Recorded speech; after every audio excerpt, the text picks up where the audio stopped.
ototnya itu menegang untuk mengeluarkan darah secara optimal.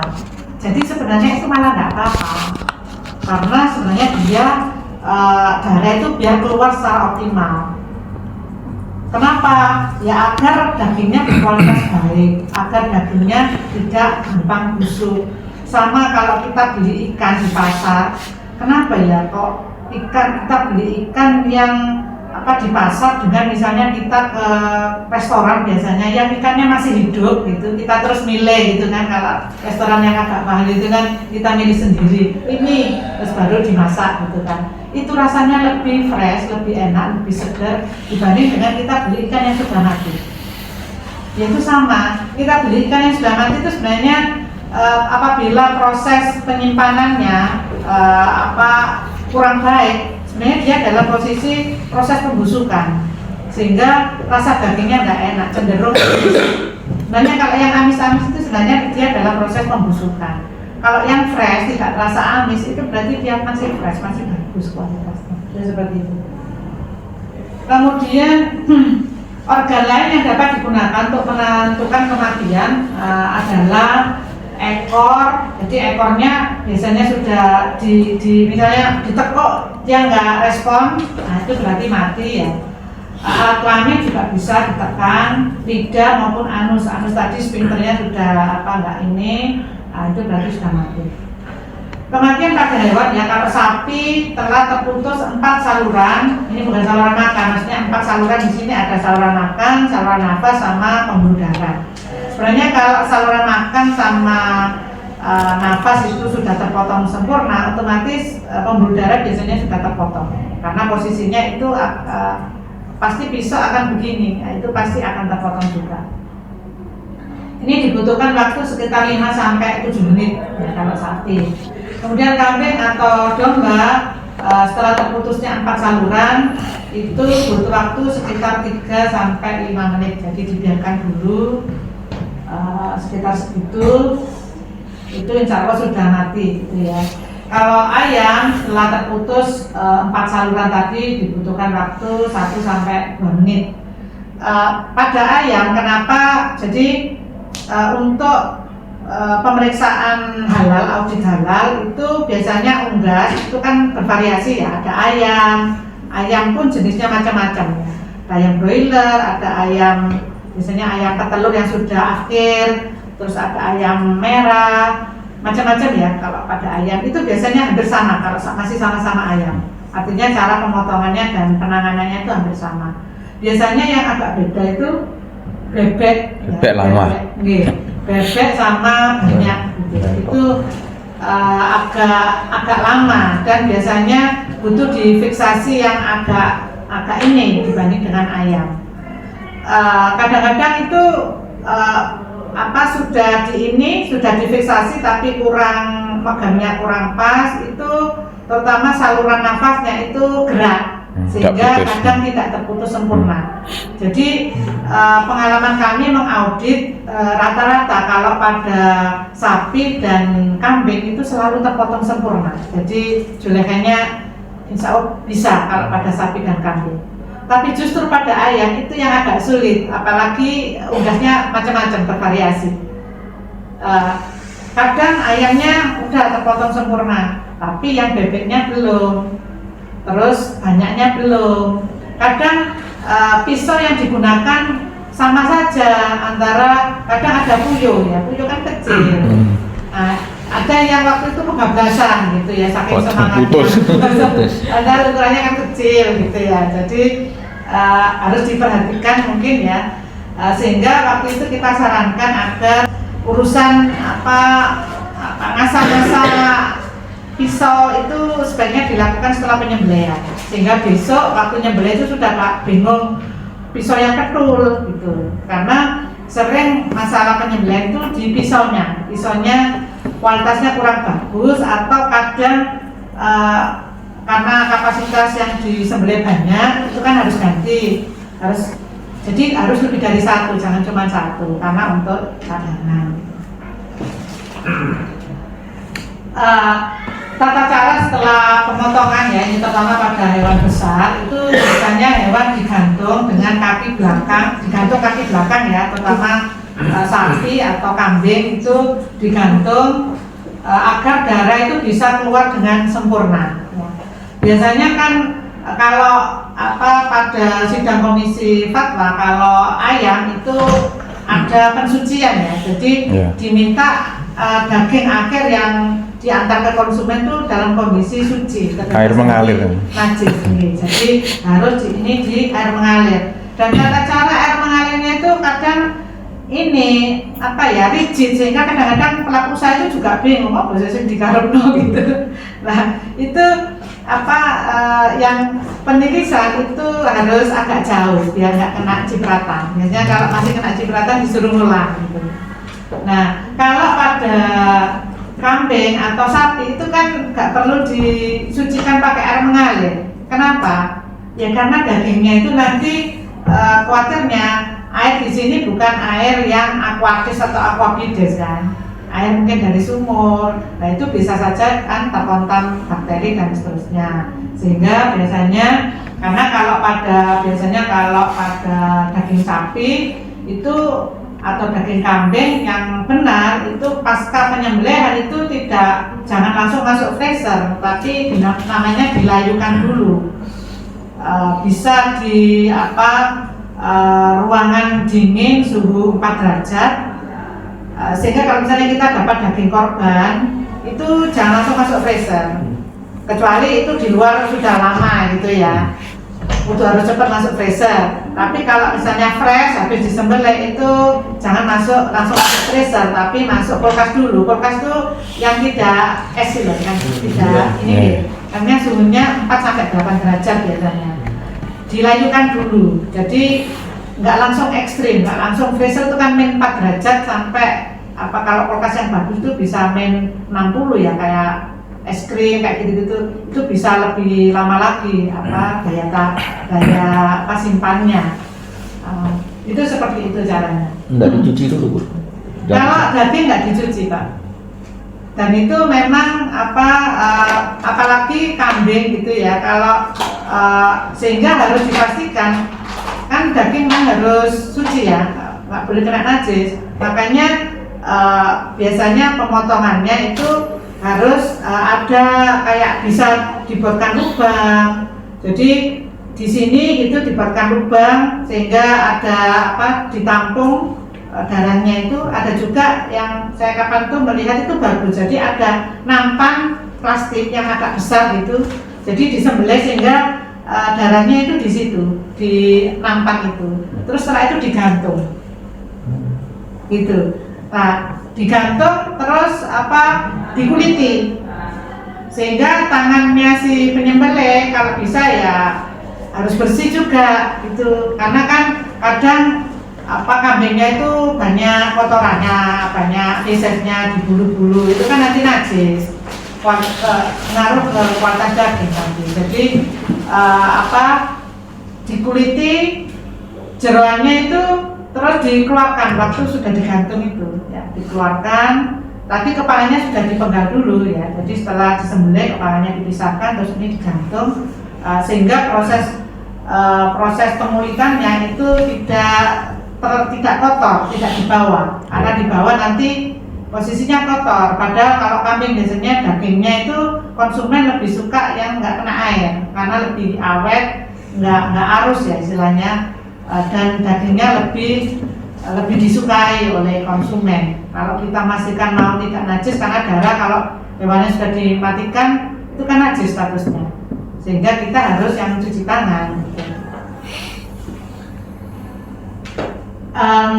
Ini saluran makanan dan anus diikat dengan tali agar isi lambung dan usus tidak mencemari daging. Jadi hewan digantung pada kaki belakang agar darah keluar sempurna dan tidak terjadi kontaminasi. Maksudnya seperti itu. Saluran makanan dan anus diikat dengan tali agar isi lambung dan usus tidak mencemari daging. Jadi memang harus karena isi lambung, isi usus ini kan feses ya. Kalau sampai keluar itu nanti mencemari dagingnya. Jadi diupayakan seperti ini. Menguliti secara hati-hati dan bertahap dengan mulai sayatan bagian tengah sepanjang kulit dada dan perut, kemudian selanjutnya kaki. Isi rongga dada dan perut dikeluarkan secara hati-hati. Jeroan ada hati, jantung, paru-paru, limpa, ginjal dan lidah serta jeroan hijau. Jadi saluran pencernaan itu kan di dalamnya itu masih ada kotoran feses, itu dipisahkan, jangan dicampur dengan jeroan yang kayak hati, jantung, paru-paru. Kalau yang jeroan itu nanti dicuci. Kalau yang dagingnya itu biasanya tidak. Kecuali mungkin memang konsumennya minta gitu. Atau biasanya artinya pencucian di sini biasanya dilakukan segera setelah kemudian dimasak gitu. Karena kalau tidak segera dimasak ini khawatirnya mempengaruhi kualitas daging. Kemudian pemeriksaan yang lainnya tadi adalah ya daging, tadi dipastikan tempatnya bersih, gitu ya, artinya sanitasi perlu diperhatikan sehingga tadi digantung dan seterusnya. Isi rongga perut dan isi rongga dada tadi dikeluarkan, dipisah dengan daging agar tidak mencemari dagingnya. Nah, kasus yang paling sering kan untuk pemeriksaan postmortem itu biasanya dilihat organ-organ dalamnya. Yang paling sering dijumpai ini parasit pada cacing hati. Bila terjadi cacing hati ini sebenarnya tidak bahaya. Yang penting yang kena tadi, yang misalnya daging yang kena cacing hati itu dipotong aja, dipisahkan, dibuang. Yang itu yang belum kena itu bisa dikonsumsi. Untuk penanganan daging hewan ya, tangan harus selalu dicuci bersih sebelum menangani daging.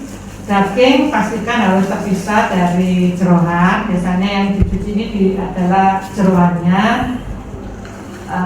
Jeroan dicuci secara terpisah dari daging dan plastik dalam plastik yang terpisah dari daging. Biasanya kalau Idul Adha itu pakai plastiknya juga sebaiknya milih plastik yang nggak berwarna hitam. Karena plastik yang berwarna hitam itu biasanya yang berasal dari daur ulang.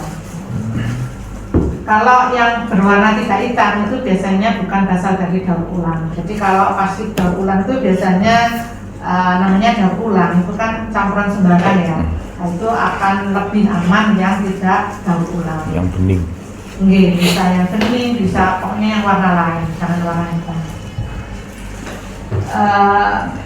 Daging dan jeroan tidak diletakkan langsung pada lantai, tetapi dengan alas. Jadi kalau saya pengalaman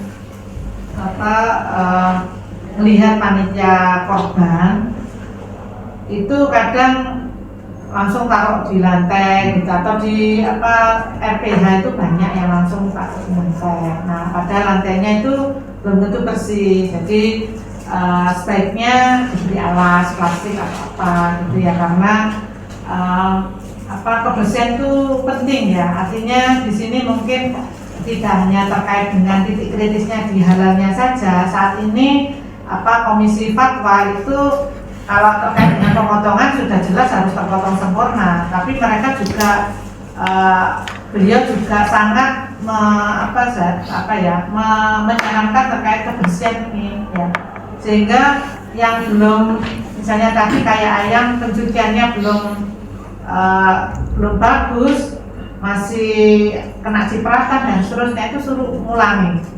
Bukan ya, memang nanti biasanya tetap diproses, akan keluar juga sertifikat halal, tapi suruh betulin gitu loh. Karena nanti kan sertifikat halal itu berlaku seumur hidup. Nanti kalau tidak diedukasi, ini seumur hidup nanti iya kita jadi istilahnya nggak hati-hati gitu. Padahal kita sama-sama berkepentingan untuk menghasilkan produk yang halal dan thayyib. Bila daging tidak segera dimasak, sebaiknya diletakkan di lemari pendingin dan dibekukan. Tapi tadi caranya ditaruh di kulkas dulu selama 3 jam sampai 6 jam, terus baru dimasukkan ke sel. Terima kasih. Ini ada pertanyaan atau pertanyaannya kita simpan setelah materi berikutnya. Monggo, gimana? bagaimana Bapak Ibu? Apakah ada yang mau ditanyakan dulu atau nanti untuk saya mau menanyakan tentang antemortem yang paling sederhana untuk melihat secara fisik sapinya gimana? Baik, pertanyaan yang bagus ya. Jadi pertama memang untuk itu tadi ya, untuk hewan besar sebaiknya memang secara berkala walaupun tidak setiap waktu ya, berapa bulan sekali lah mendatangkan dokter hewan. Terus diminta memeriksa secara umum. Kalau seperti ini bagaimana, Artinya kita akan tahu sendiri di lapangan. Karena tentu saja di lapangan dengan teori seperti ini kan agak beda nih. Kalau di lapangan nanti kita tahu sendiri, oh model seperti ini. Jadi penting sekali waktu itu memang mendatangkan agar biayanya murah, mungkin bisa bisa patungan gitu untuk secara ini belajar bareng untuk sekali waktu mendatangkan terus dicek untuk semua antemortem dan postmortem termasuk pemeriksaan kalau sapi kayak begini nih seperti apa, kalau sapi kayak begini nih cirinya gimana.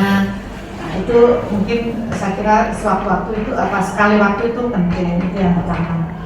Kemudian yang kedua untuk penjelasan secara umum kecacingan secara umum, baik kecacingan karena cacing pita atau cacing yang menghisap darah. Jenis cacing ternyata sangat banyak ya. Cacing itu ternyata tidak hanya di saluran pencernaan, tidak hanya di usus, di yang kayak anduk itu namanya rumen, makanya disebut ruminansia itu karena punya seperti itu. Ada juga bahkan di mata, di paru-paru, di hepar, bahkan ada di pembuluh darah juga. Saking banyaknya jenis cacing. Nah, secara umum kalau hewan kecacingan seperti yang saya sampaikan tadi, kondisinya biasanya secara umum itu lesu.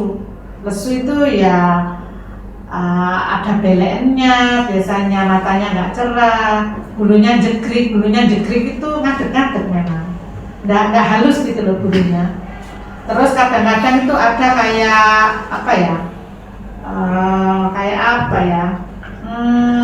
selain berdiri itu kayak ada kulitnya itu kering gitu. Nah, kemudian biasanya anoreksia, tidak nafsu makan. Itu biasanya secara umum kecacingan, karena cacing di sini nggak mematikan, tetapi menurunkan produktivitas. Kalau sapi perah ya jadinya susunya sedikit. Kalau sapi potong jadinya lama, kurus.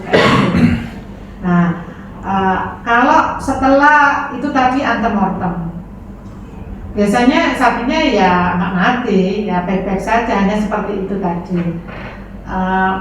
Dan itu bisa ditangani kok sebenarnya kalau misalnya itu melihara sendiri, itu bisa saja pakai temu ireng, dicampur pakai temu ireng, itu bisa membunuh cacing.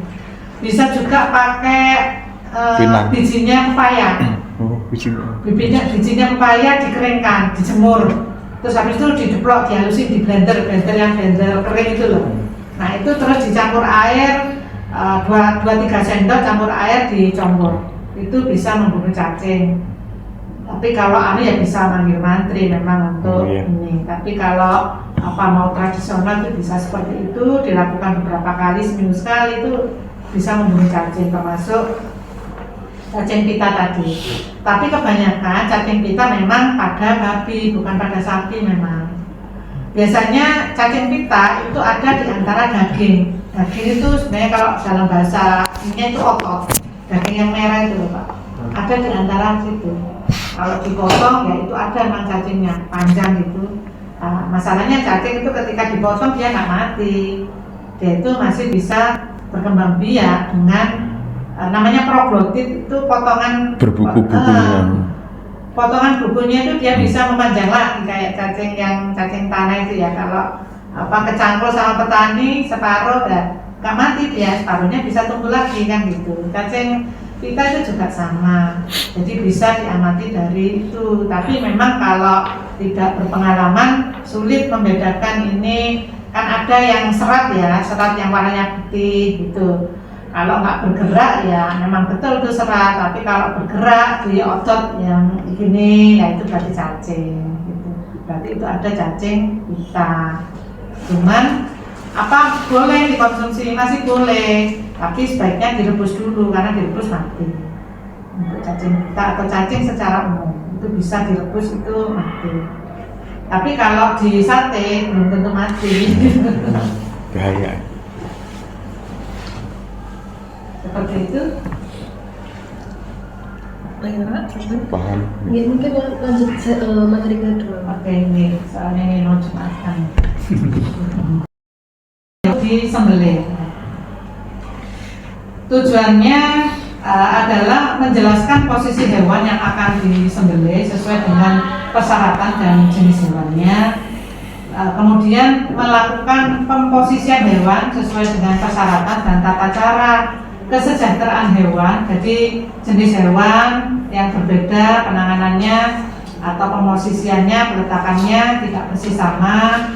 Demikian juga agar tetap animal welfare, artinya kesejahteraan hewan itu tetap kita perhatikan. Demikian juga terkait dengan kebersihan atau sanitasi.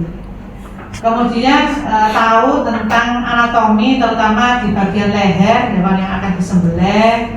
Kemudian mengidentifikasi bagian leher hewan terkait proses penyembelihan sesuai dengan lokasi penyayatan. Jadi kalau sudah tahu anatominya, nanti kita bisa tepat untuk meletakkan pisaunya itu di mana. Kemudian menetapkan lokasi sayatan sesuai dengan ketentuan. Jadi topik ini kita pelajari agar kita punya kompetensi untuk itu. Nah, kemudian nanti pada prakteknya kita membutuhkan penerapan kesehatan dan keselamatan kerja. Di sini tidak hanya hewannya yang selamat, julekanya juga harus selamat. Ya. Wong hewan aja kita perhatikan kesejahteraan, apalagi julekanya ya juga harus sejahtera dong, sama-sama sejahtera ya. Kemudian, untuk pengetahuannya kita tentu saja harus mengetahui bahwa hewan sesungguhnya sama ya dengan manusia, makhluk hidup. Islam mengajarkan kita harus ihsan baik kepada manusia maupun alam semesta, termasuk juga hewan. Jadi Islam itu luar biasa.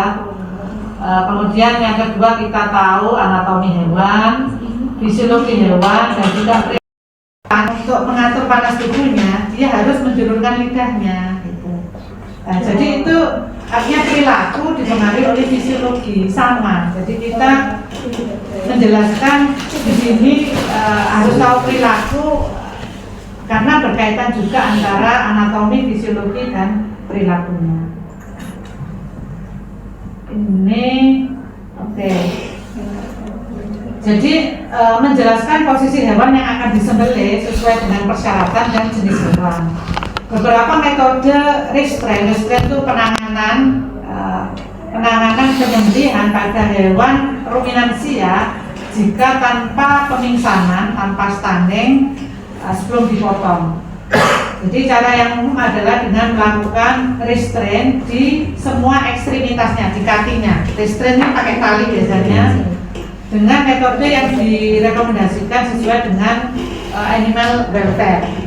Jadi harus ada bantuan pakai tali untuk agar memudahkan untuk disembelih. Bisa juga yang kedua dengan menggunakan restraint box. Jadi cara ini banyak membantu dalam proses penyembelihan, mengurangi resiko kecelakaan pada proses penyembelihan dan sekaligus mengurangi stres ruminansia yang disembelih.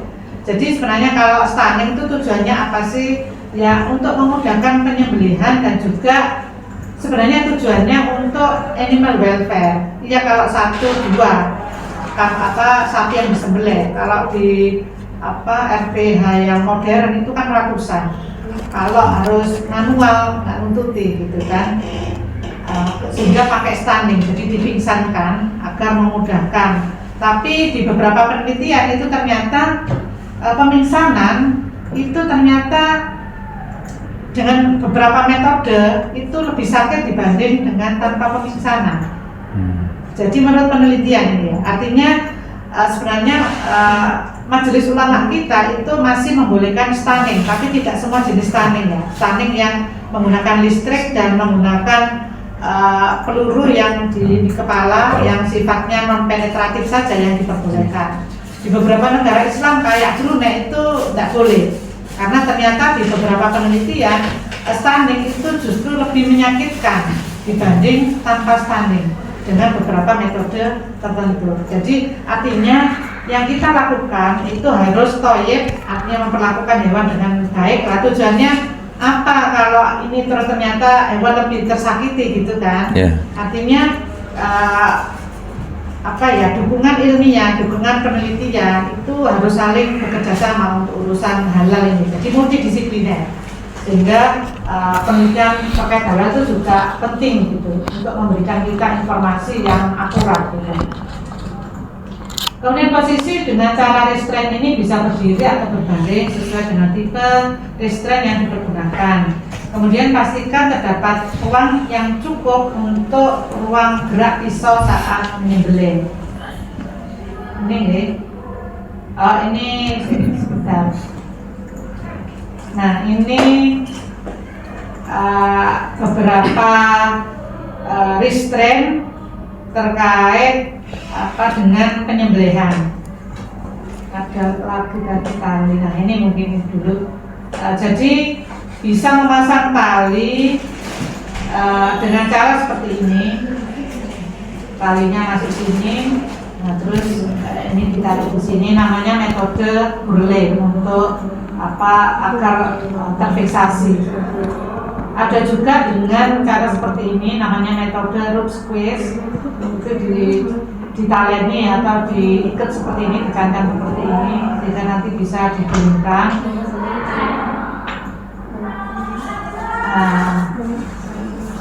Nah ini kemudian digulingkan, jadi dipastikan posisinya aman seperti ini.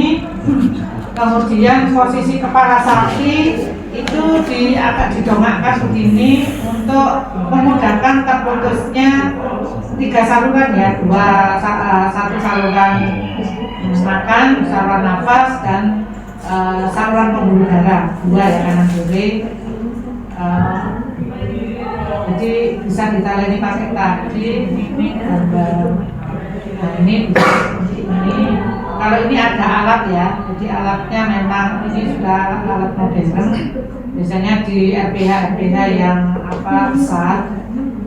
Kalau ini ya informasi bahwa hewan ini terutama pada saat kurban ya, karena biasanya tidak dilakukan di rumah potong hewan ya. Kadang dekat masjid gitu kan, terus nggak dikasih order, nggak dikasih tutup ini kasihan ini, stres nih melihat temannya di sini disembelih, dan kita itu nggak ngerti gitu loh. Maksudnya kita santai saja padahal dia stres menderita gitu, nah kita nyantai karena nggak tahu ya. Harapannya nanti setelah pelatihan itu ada, kalau ini dipisah dikasih batas atau diberi jarak yang jauh yang kira-kira tidak bisa melihat.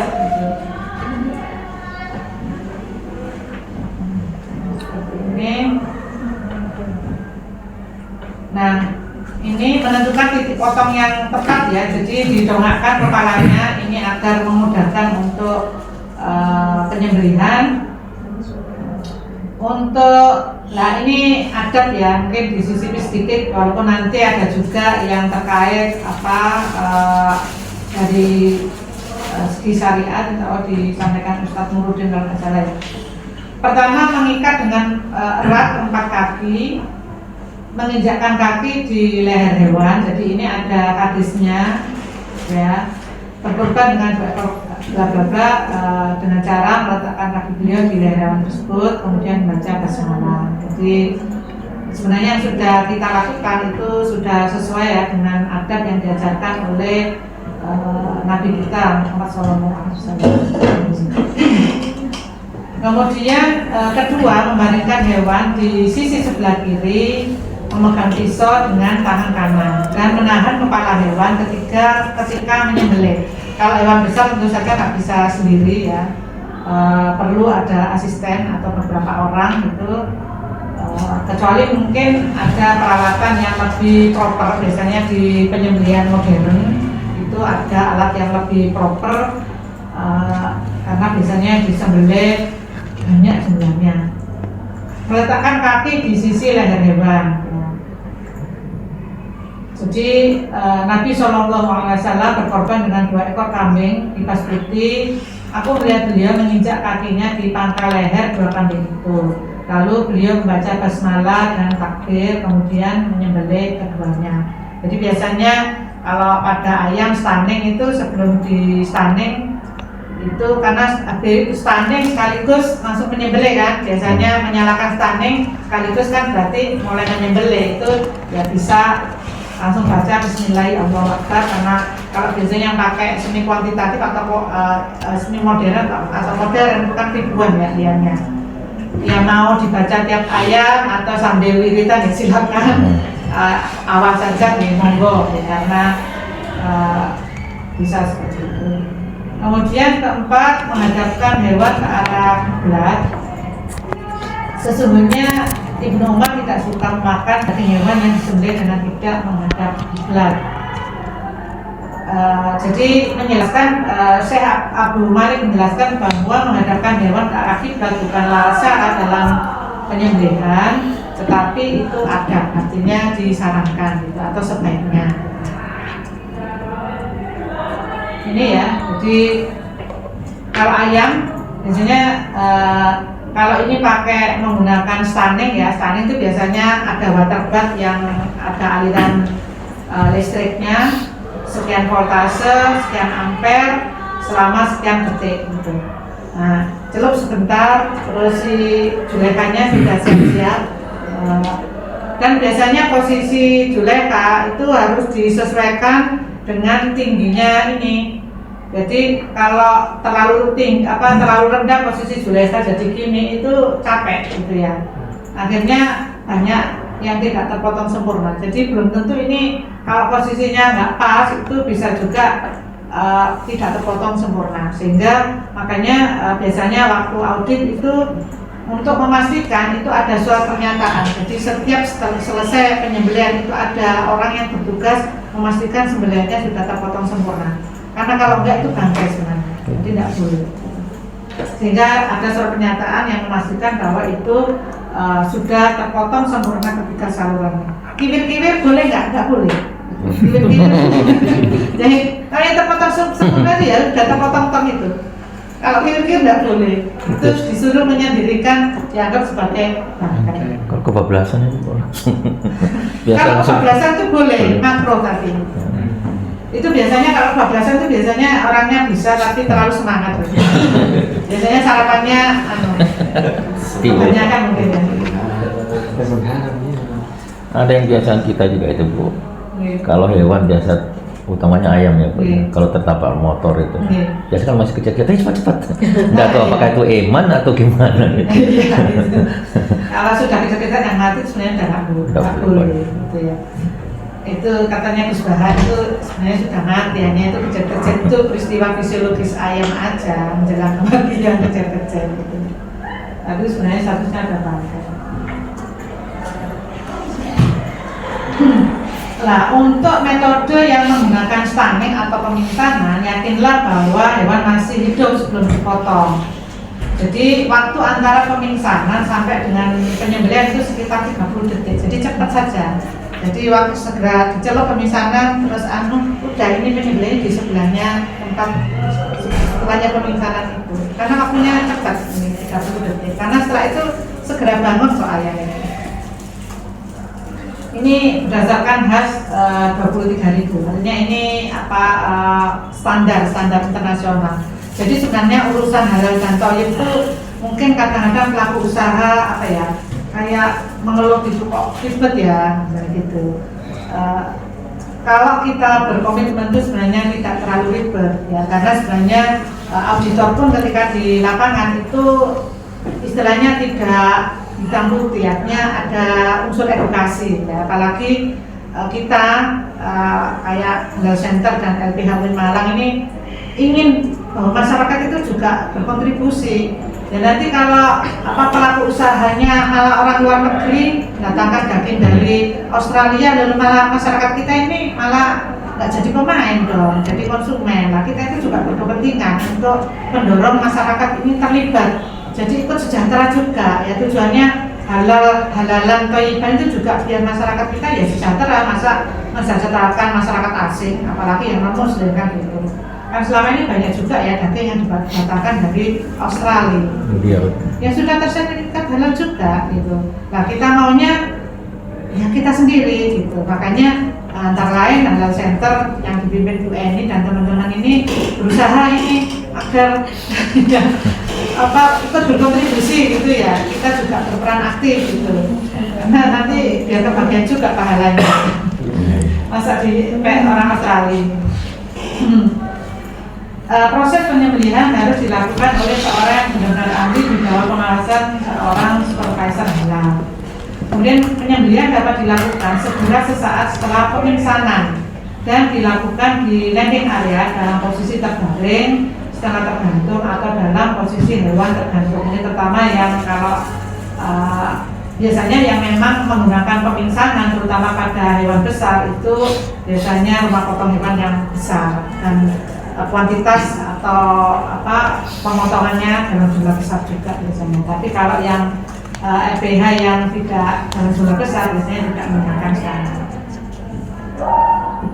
Penentuan yang harus ini biasanya pakai bolt, pakai kayak peluru gitu, nembaknya di daerah mana itu. Di sini cara ininya ada tanduk ya, tanduk ini diinikan, disilamkan dengan posisi mata. Nah, ini pas di sini. Terus nanti setelah penyembelihan itu harus dicek. Ada petugas yang ngecek. Ini kan nanti dikuliti tuh. Kalau kepalanya pecah karena penembakan, ini tidak sah dagingnya ini. Jadi tidak boleh sampai pecah. Pecahkan tengkorak. Karena pecahkan tengkorak ini sakitnya luar biasa pada hewan itu. Itu melanggar hak asasi hewan. Karena sebenarnya dia itu sakit tapi pingsan gitu loh. Jadi gak iso lapor, gak iso berok-berok. Ini hanya dibikin pingsan saja ini, Bu?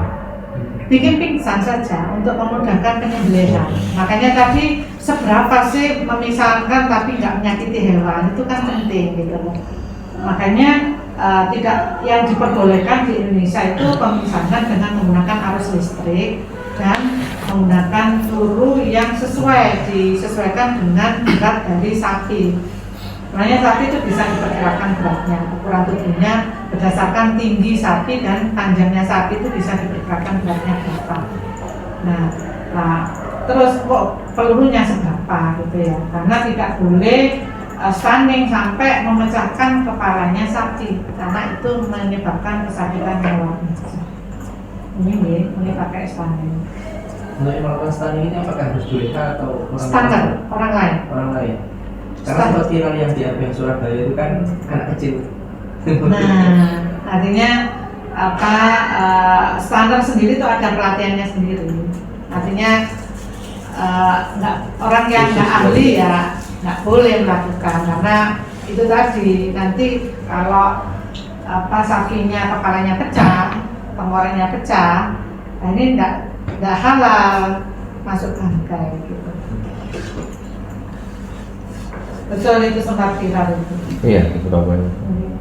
Ya ini ya penentuan lokasinya dilihat dari itu tadi tanduk posisi terus disilamkan tengah mereka. Jarak berapa lama untuk melakukan stunning dengan penyembelihan? Tidak terlalu lama ya, hanya kalau pada ayam tadi tidak kurang dari setengah menit gitu ya, sekian detik itu ada 10 detik tadi ya. Kalau pada sapi ya tidak sekitar 1 sampai 2 menit ya. Jadi nggak terlalu nggak sampai kan ya. Sekali stunning sapi itu langsung roboh. Langsung? Nggak sampai 10 detik. Harus cepat masih berarti. Iya. Itu biasa, saya biasa di RPH Kota Malang seminggu 3 kali, paling enggak semalam itu ada 5 sapi stamina gitu. Pelurunya ada 2 macam, biru sama merah. Biru untuk sapi dengan bobot 600 ke bawah, yang merah 650 ke atas. Tuh. Itu bisa sadar setelah berapa menit? Sadarnya 3 menit dia cepat baru. Oh, berarti motongnya harus cepet ya. Nggih. Harus cepat memang. Kalau kekorannya pecah berarti bisa jadi nggak akan sadar. Dia berontak. Tetap sadar dan pasti berontak karena kesakitan. Nah, pertanyaan selanjutnya adalah ketika tadi yang ditanyakan sama bapaknya, ketika ayam itu ditabrak kemudian dia tahu akan mati gitu. Tapi kan kita nggak tahu berapa menit dia akan mati. Nah, apakah itu menyiksa atau tidak? Sama dengan saya punya kambing gitu ya, itu saya bisa mengetahui biasanya kambing ini akan mati 2 hari lagi. Nah, tapi saya tahu ini akan mati, tapi kan masih 2 hari ya, maka saya biarkan untuk mati atau mungkin saya sembelih kan gitu. Ini kan gitu. Iya, tadi apa pertanyaannya bagus ya. Kalau masih 2 hari lagi ya boleh dong. Sudah. Kenapa gitu? Biasanya kan nggak langsung mati, bisa besoknya. Iya, maksudnya tingkat keparahannya ya. Maksudnya tadi itu apa ketabrak sih kejar-kejar yang kejar-kejar di kanan ini. Bisa hidup lagi. Kejar-kejar mau mati maksudnya. Tapi membuat ayam itu misalnya jadi apa namanya itu cacat kan gitu. Oh iya, itu boleh disembelih. Saya baru tahu itu. Yang tidak boleh itu yang ayam kejar-kejar tadi. Heman katanya. Nah, yang lebih parah lagi kan, biasa ada yang nada darahnya itu, ya kan Pak Toh? Yang apa? Ada yang nada darah. Namanya didih Mas. Iya.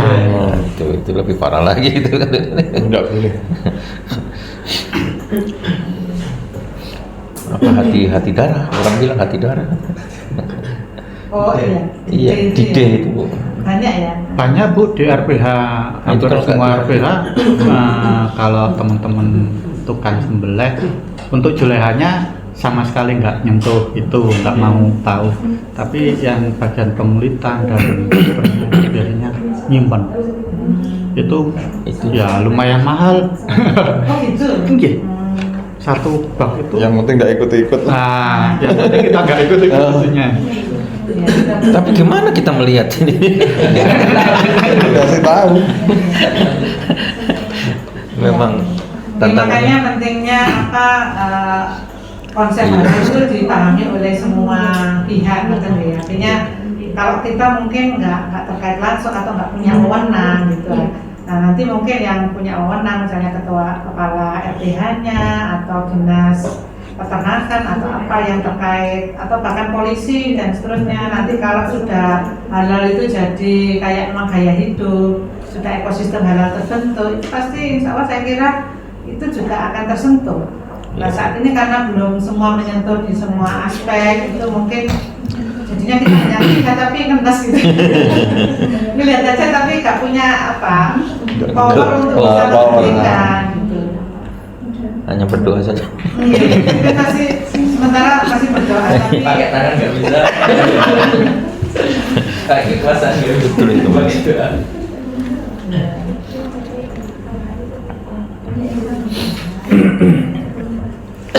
untuk menjelaskan posisi hewan yang akan disembelih sesuai dengan persyaratan dan jenis hewan, pada penyembelihan tanpa didahului proses pemingsanan, unggas dapat dipotong secara mandiri dengan memposisikan unggas terbalik dengan posisi leher menghadap penyembelih atau pemotong, didampingi oleh asisten untuk memegang unggas. Jadi bisa dilakukan sendiri, bisa juga ada asisten yang bantu mengenai yang lehernya dihadapkan ke yang nyembelih. Ya, nanti ada gambarnya. Pada penyembelihan dengan menggunakan pemingsanan yang umumnya menggunakan tipe pemingsanan dead standing ya, untuk unggas, waktu antara pemingsanan sampai dengan sebelum disembelih adalah 10 detik, yakni unggas masih hidup saat disembelih. Posisi lazim dalam proses penggunaan pemingsanan hanya tergantung pada alat overhead conveyor, kemudian pastikan letak dan cara penyayatan sembelihan secara benar. Nah ini mungkin ini ya. ini apa waterbathnya, terus di sebelahnya ini biasanya apa julehannya. Nah ini tentu saja ada kapasitas, katakanlah julehan kan juga ada rasa capek ya, mungkin juga harus diperhatikan, terutama itu untuk pemilik usaha ya, untuk kapasitas sekian tuh butuh berapa julehan, dan mungkin ada sip-sipan juga untuk mengantisipasi apa agar tidak terlalu capek. Ini posisinya di sini. Kemudian kalau untuk hewan ruminansia tanpa pemisanan, restrain di semua ekstremitasnya atau 4 kaki menggunakan restrain box tadi, pastikan saat proses penyembelihan mampu mengurangi rasa sakit dan stres pada ruminansia yang akan disembelih. Makanya dipastikan bahwa pisaunya itu tajam, itu untuk agar langsung tersembelih, nggak kayak yang gila. Pada beberapa waktu yang lalu waktu kami audit di pasar hewan di Mojokerto. Jadi ternyata di Mojokerto itu biasanya kan juleha rumah potong unggas itu kan ayamnya sendiri ya biasanya. Kalau di Malang saya lihat itu rumah potong unggas itu memotong ayamnya sendiri.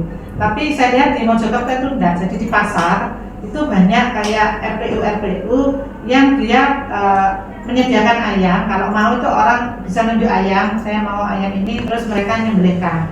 Ada juga yang orang datang bawa ayamnya, tolong sembelihkan. Jadi betul-betul memang jasa sembelihan gitu. Dan murah sekali nyembelih itu Rp1.000. Nah itu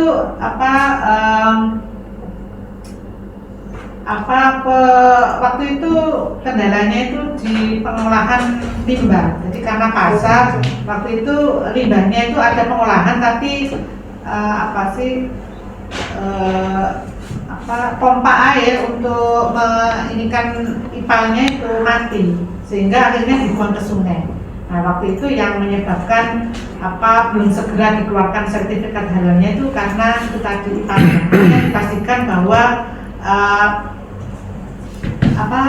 darah yang keluar, kemudian sisa-sisa misalnya limbah bulu, limbah dari kotoran itu mau kemanakan, itu juga diurus itu. Artinya nggak boleh dibuang di sungai, itu mencemari lingkungan. Artinya toilet di sini ya jangan sampai mencemari lingkungan. Kalau ini harus diserahkan ke pihak ketiga ya, bisa digunakan untuk pupuk, bisa untuk bikin kok badminton itu untuk bulunya itu. Nah, limbah darahnya itu bisa dimasukkan kayak septic tank yang di situ bisa dikasih kayak starter bakteri agar terdekomposisi gitu, nanti limbahnya tadi jadi kompos dan seterusnya. Atau kadang diinikan pakai mesin penyedot kayak WC gitu, tapi ini juga untuk limbah itu bisa begitu untuk menangani pencemaran. Kemudian pastikan terdapat ruangan yang cukup untuk ruang gerak pisau saat menyembelih, dan pastikan area tempat menyembelih senantiasa bersih dan bebas dari najis. Jadi ini yang sering kita temui memang masalah kebersihan. Sehingga biasanya di rumah potong hewan untuk ruminansia yang punyanya pemerintah itu biasanya sebelum ngurus sertifikat halal itu ngurus NKV. Jadi nomor veteriner, kontrol veteriner. Nomor kontrol veteriner yang memang mengontrol kebersihan, karena itu kaitannya sama keamanan pangan gitu. Jadi seperti itu.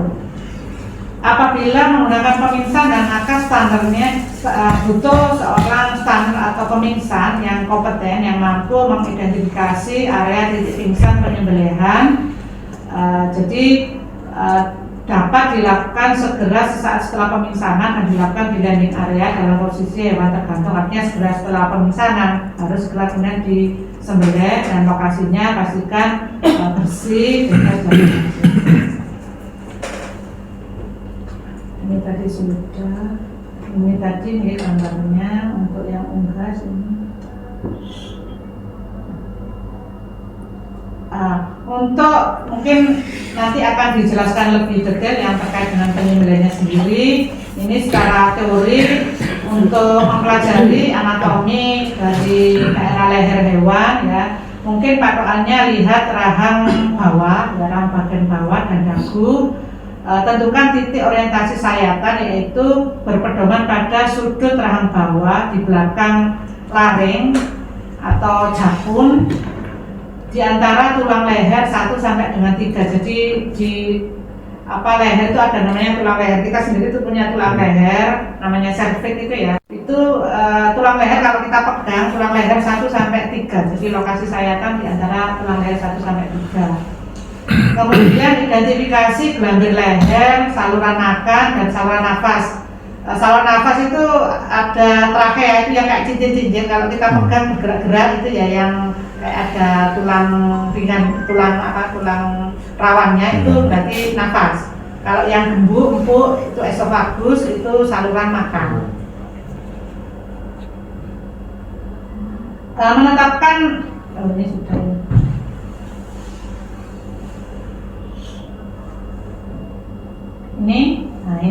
Ini kepala, ini untuk ayam, ini leher pertama, kedua, ketiga. Lokasi sayatan itu antara cervix 1, 2, 3 ini. Bisa di sini, maksimal di 3 ini.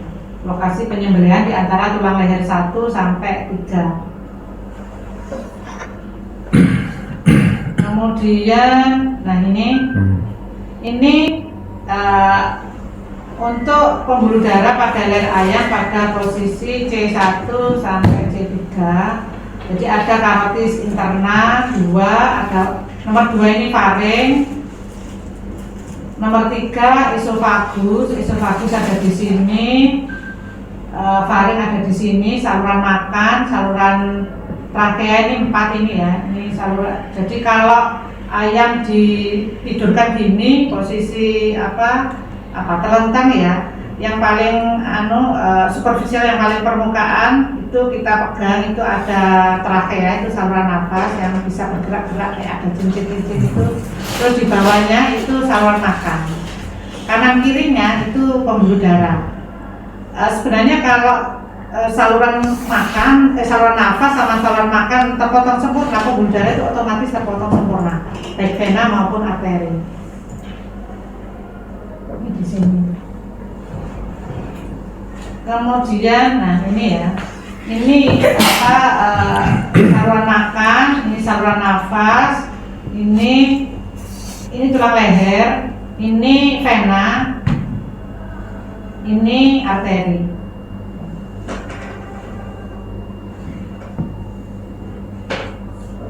Mengidentifikasi bagian leher hewan terkait proses penyembelihan. Nah, ini seperti ini ya. Ini di sini. Nah, kalau mungkin kita di pasar ya, ketemu ayam yang begini, ini pasti nggak terpotong sempurna. Ditusuk. Ini terlalu Kecil. sempit ya, terlalu kecil. Nah, seperti ini biasanya tidak sempurna, ini bangkai ini. Biasanya lebar ya. Perbedaan bekas-bekas sembelihan ya, yang tersembelih sempurna itu dicirikan dengan luka sembelih yang lebar karena memastikan saluran makan, saluran nafas dan pembuluh darah terpotong sempurna. Tapi kalau seperti ini nggak terpotong sempurna bekas saluran. Nah, ini untuk hewan besar, kambing, sapi sama ya. Jadi ada di sini saluran makan, ini saluran nafas, terus ini pembuluh darah, ini vena jugularis yang besar. Kalau kita tadi untuk pulsus itu bisa juga di vena jugularis itu, kalau pada sapi kelihatan besar, pada kambing juga. Kalau yang arteri ini nggak nampak, dia di dalam, yang kelihatan di permukaan ini yang vena saja. Tapi kalau dipotong itu pasti terpotong otomatis. Sampai tulang. Ini ya, antara cervix 1 sampai 3. Terima kasih. Demikian, mungkin ada yang bisa didiskusikan. Kurang lebihnya mohon maaf. Assalamualaikum warahmatullahi wabarakatuh. Waalaikumsalam. Setengah 12. Ada yang mau ditanyakan dulu apa ini? Ini sudah. Oh, Saya kira sudah.